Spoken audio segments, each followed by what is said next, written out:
Hey, it's Laura.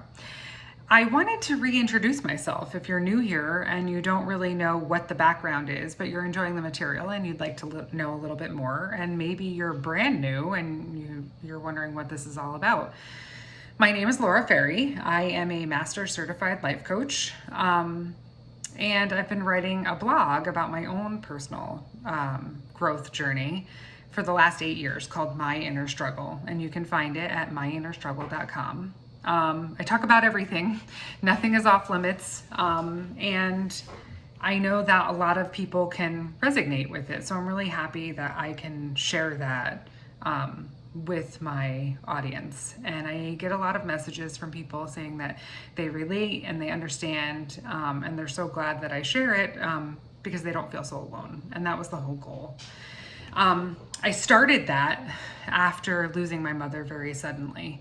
And as we go through these ebbs and flows in life, we uncover different things about our own behaviors, the relationships that we hold, and really sort of dig into them. There's not a lot of people I know that have done the same thing that I have, and that's okay. That doesn't matter. Some people don't have as much digging to do, possibly. It all started with a blog 8 years ago, but fast forward 8 years and 2023 was probably one of the most difficult years of my life, but I also grew the most. I uncovered a lot of feelings about childhood trauma that I knew were there. I didn't know how deep it would run. Suffering loss can make you really look a lot deeper at things in your life. So that being said, one of the first podcasts of the My Inner Struggle podcast that Julie and I did was on manifesting. And I was chatting with a friend of mine this morning that I've known for a really long time. And he's like, what is manifesting? And again, we say it in the podcast. And if you haven't watched it, flip back. It's the very first one. We are on episode 16, I believe now, that we'll be recording this week. So that's really cool. But manifesting is a whole system, basically, and a tool that you can use. So to manifest something is to make your dreams and your goals come true. And it's living to aspire to those things and believing in positivity. We're manifesting things all day long, whether or not we realize it, whether it's a negative thing or a positive thing. And so the way that you think throughout the day in your mindset has a very big impact on what your outcome is. So if you're driving to work in the morning and you're like, I bet there's going to be a lot of traffic. Well, sure as shit, there probably will be a lot of traffic. But if we think about things and flip our mindset to be more positive, it welcomes positive things and positive outcomes into our life. And it's really important. The idea is that by believing you're doing something and focusing your thoughts and energy in that direction, you can actually make it happen. One of the things that I do is vision board classes, and I haven't done them in a little bit, more towards the beginning of the year, but I have a vision board. I actually have it in two places. I have it in my office, and I have the same exact one. I made a copy of it in my bedroom. And it's a really useful tool because obviously you're visualizing the things that you want to come to fruition, goals that I have, relationships that I want to create, having like a really close, great group of girlfriends, to do things with. That's been something that I've struggled with for years. And all of a sudden, this switch has flipped as I'm moving forward through these hard times, fun times, exciting times. But you are truly what you attract. So if you're a positive, happy person, you're going to attract more positive, happy people into your life or situations. So a lot of what I talk about is kind of getting yourself organized. Another thing that I should mention is that I actually just published a daily planner, and it's on Amazon. So if you just search Laura Ferri planner, that'll pop up. It's a really useful tool. It is not paper planners aren't for everyone. I am a total sucker for a paper planner, and I like keeping myself organized. I write down all of my to-dos every day, my action items, what I'm grateful for, my goals, even my ultimate goal, like for the year publishing. I wrote a book that I am still in edit mode on right now, and I want that published, and my goal is to have that published by August. So when we have these big goals in mind, it's really important to take that giant thing and break it down into chunks of time. For instance, mine is writing a book. Yours may be to clean out your kitchen cabinets. So can we allot 6 hours in a day to tear apart our kitchen and go through everything? Or can I allot 6 hours in a day to just work on editing my book? Not really, not right now. I have 3 kids. I'm a single mom. I own a business. I'm a coach. I'm helping other entrepreneurs. I'm recording a podcast. I'm, dealing with social media, marketing, having meetings, going to networking events, all sorts of things. And I can't just chunk out 6 hours to work on my book at this point. But what we can do, and so if we focus on what those parts are, it's what we have control over.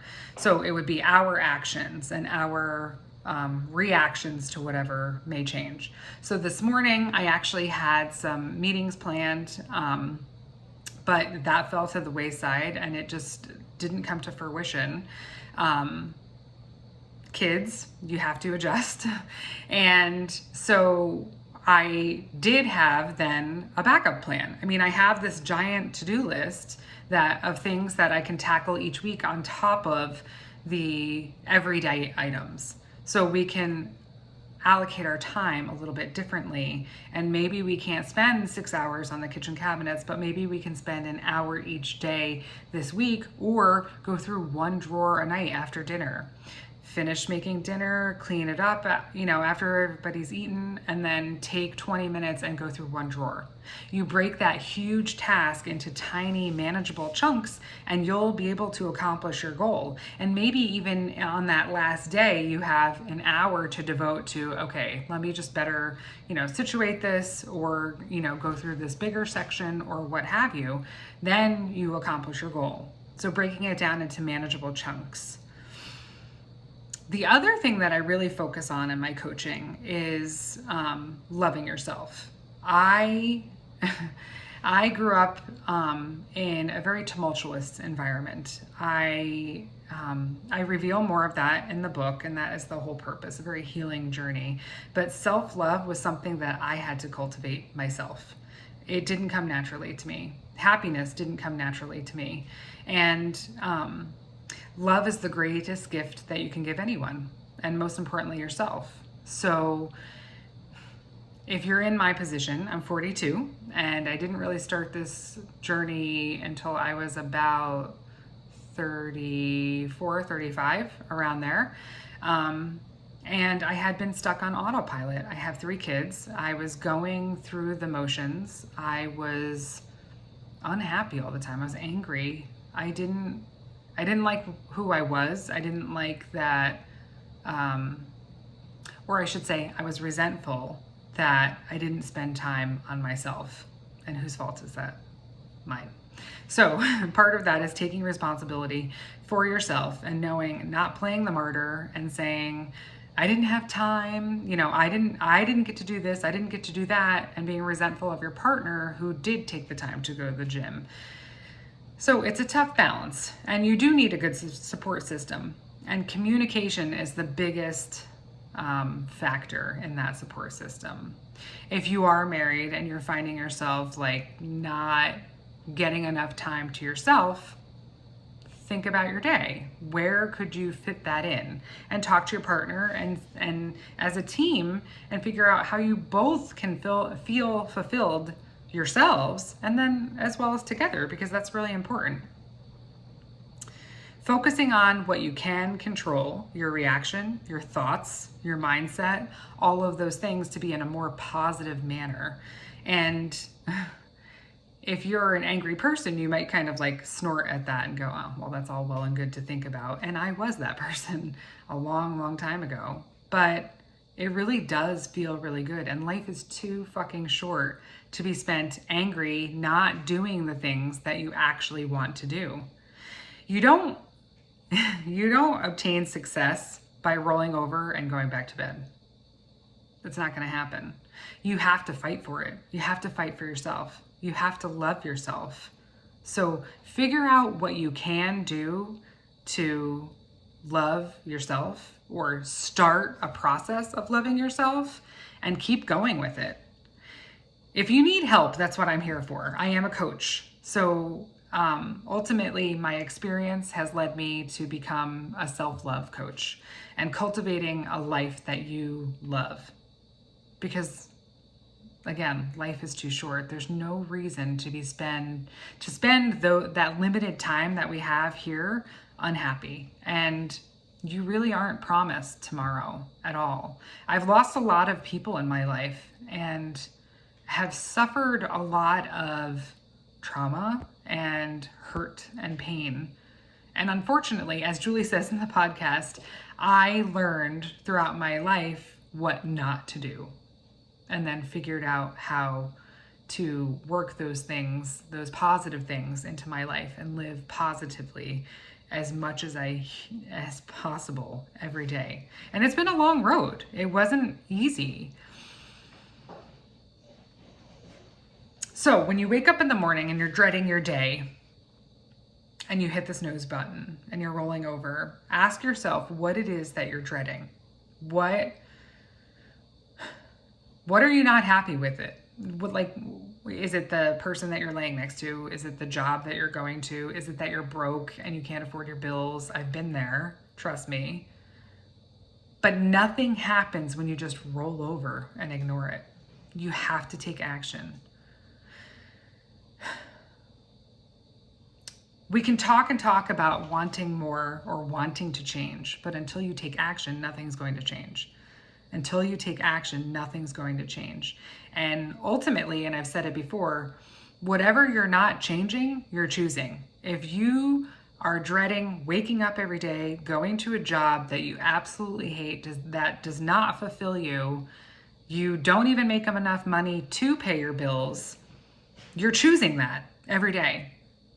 If you are waking up to someone that is not supportive of you, is mean to you,